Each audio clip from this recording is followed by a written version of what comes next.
So hello all. In this video we will talk about Rowlatt Act, Jallianwala Bagh incident and the great non-cooperation movement. Fine. So yes, let's start from Rowlatt Act. Rowlatt Act क्या था? सबसे पहले हम इस पर बात कर लें. हमें ये बात पता है दैट रॉलेट एक्ट और जलियांवाला बाग इंसिडेंट जो है वो आपस में कनेक्टेड है, but how and why? Okay, let's discuss about this. So whatever I am mentioning here, this is enough to know about Rowlatt Act. जितना है इतना इसके लिए enough है. And the first point is Rowlatt Act. Rowlatt Act is what? This.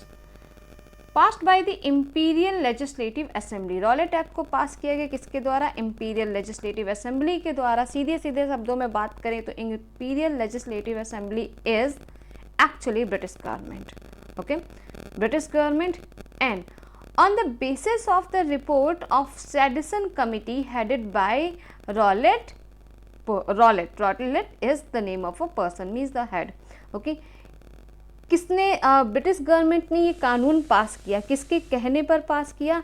The person justice Rowlatt. Justice Rowlatt कौन? सेडिसन committee के head. ठीक, सेडिसन committee क्या?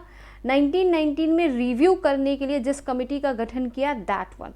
ओके, सो जिस कमिटी का रिव्यू करने के लिए गठन किया गया, जो बनाई गई, उनके हेड थे रॉलेट. रॉलेट ने क्या किया? अपनी कमिटी की रिपोर्ट में उन्होंने इस तरह का एक कानून सजेस्ट किया, and yes it was passed by imperial legislative assembly. Okay, done. Now British government got enormous power to suppress nationalist movement.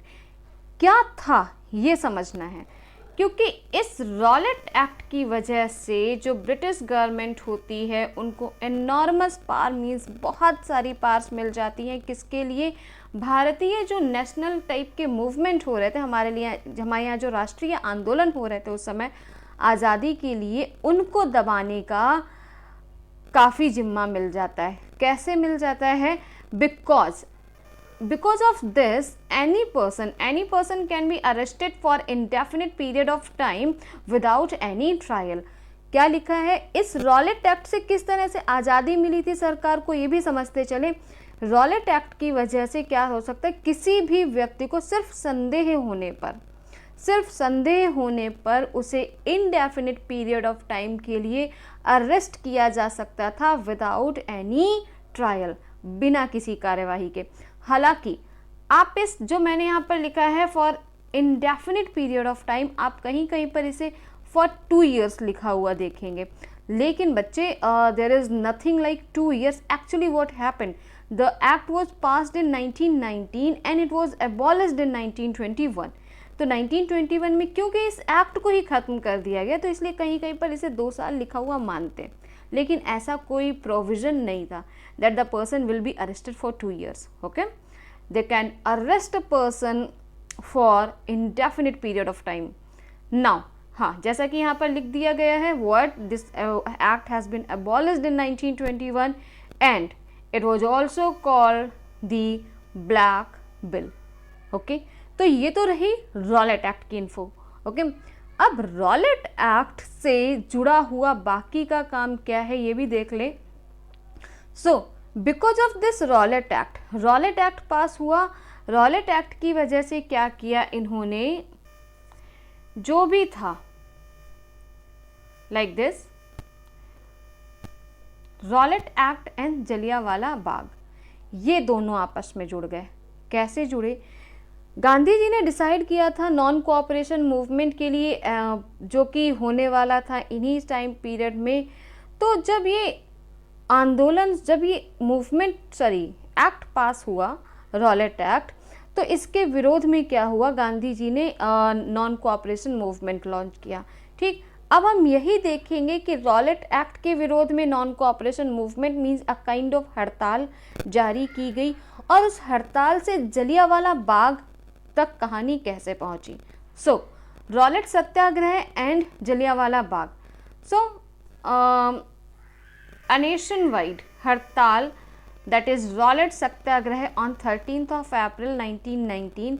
Although कहानी बताते चलो पूरी यहीं पर. Actually what happened on 10th of अप्रैल, ये आपको यहाँ पर 13th ऑफ अप्रैल दिख रहा है, इससे पहले का एक इंसिडेंट, मीन्स फ्लैशबैक में ले जाऊंगी। 10th ऑफ अप्रैल 1919 को क्या हुआ, इसी हड़ताल, इसी सत्याग्रह के चलते ये जो दो व्यक्ति थे, doctor Satyapal and doctor Saifuddin Kitchlew, इन दोनों को अरेस्ट कर लिया जाता है। कब? On 10th of April. तो 10th ऑफ अप्रैल को ये हुआ, देन 13th ऑफ अप्रैल को क्या हो रहा था कि वो आंदोलन तो चल ही रहा था, साथ ही साथ इन दोनों व्यक्तियों के अरेस्ट की वजह से वहाँ पर प्रोटेस्ट भी चल रहा था। कहाँ पर? Amritsar, that is Jallianwala Bagh place. Okay, एक तो ये कहानी, दूसरा उसी दिन क्या था, बैसाखी का त्योहार, जैसे कि हम लोग जानते हैं। तो हुआ क्या कि वहाँ पे मार्शल एक्ट लागू किया गया था, और इसके रॉलेट एक्ट की वजह से, जबकि दूर दूर से आने वाले जो लोग थे उन्हें ये सब नहीं पता था कि इस तरह के एक्ट हुए हैं जहाँ पर मार्शल लॉ भी लागू कर दिया गया, तो उन्हें तो नहीं पता था कि क्या हो रहा है। So they came and join that fair etcetera, उन्होंने मेला वगैरह अपना एंजॉय किया। तो कुछ लोग ऐसे थे जो मेला एंजॉय करने आए थे, कुछ लोग ऐसे थे जो प्रोटेस्ट कर रहे थे, लेकिन ये प्रोटेस्ट पूरी तरह से पीसफुल था, नॉन वायलेंट, क्योंकि गांधी जी के फॉलोअर थे। ओके, तो ये क्या हो रहा था, 13th ऑफ अप्रैल को Palwal, these two people who were arrested, okay, तो इनके लिए क्या किया जाता, इनके लिए प्रोटेस्ट किया जा रहा था। दूसरी तरफ बैसाखी का मेला भी उसी दिन था। हुआ क्या, जलियांवाला बाग इंसिडेंट में 13th of April 1919 people were gathered as there was Baisakhi fair, as I have told you, and there was an assembly regarding to protests against the arrest of Dr. Satyapal and Dr. Saifuddin Kichlew. Okay, तो इस तरह से ये जो Rowlatt सत्याग्रह और जलियांवाला बाग आपस में जुड़ जाते हैं। फाइन, आगे क्या हुआ, this one, Jallianwala Bagh massacre. Massacre means नरसंहार। General Dyer ordered open fire and people were killed in a large number. क्या हुआ था, आपको मेले तक का सीन क्लियर है। देन आफ्टर बहुत सारे लोग थे।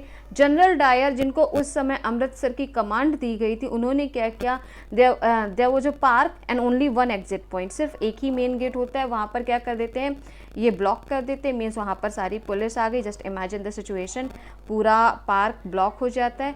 And then the person Dyer ordered for a open fire, and इसमें क्या होता है, बहुत सारे लोग मारे जाते हैं, बहुत सारे। ओके, ही डिड, अब यहाँ पे ये भी समझना है, बहुत सारे लोग मारे जाते हैं, बहुत सारे घायल भी होते हैं। And he did so to produce moral effect on the society. इस कंटेक्स्ट को आपको याद रखना होगा, क्योंकि ये आपसे पूछा जाएगा क्या कि उसने ऐसा क्यों किया। जब मीन्स गवर्नमेंट ने उससे क्वेश्चन किया, ब्रिटिश इंपीरियल असेंबली ने, कि why he did so he answered that to produce moral effect in satyagrahis mind, कि सत्याग्रही लोगों के दिमाग में डर पैदा करने के लिए उसने ऐसा किया। ओके, एंड यहीं से शुरुआत हो जाती है a nation wide non cooperation movement की। यस, तो यहीं से क्या किया, nation wide non cooperation movement की शुरुआत हो जाती है, और ये अब तक का सबसे बड़ा आंदोलन होने वाला था। फाइन, इसी के साथ हम इसे यहीं पर स्टॉप करेंगे। And try to be safe as this is covid period, and follow all the precautions. Thank you.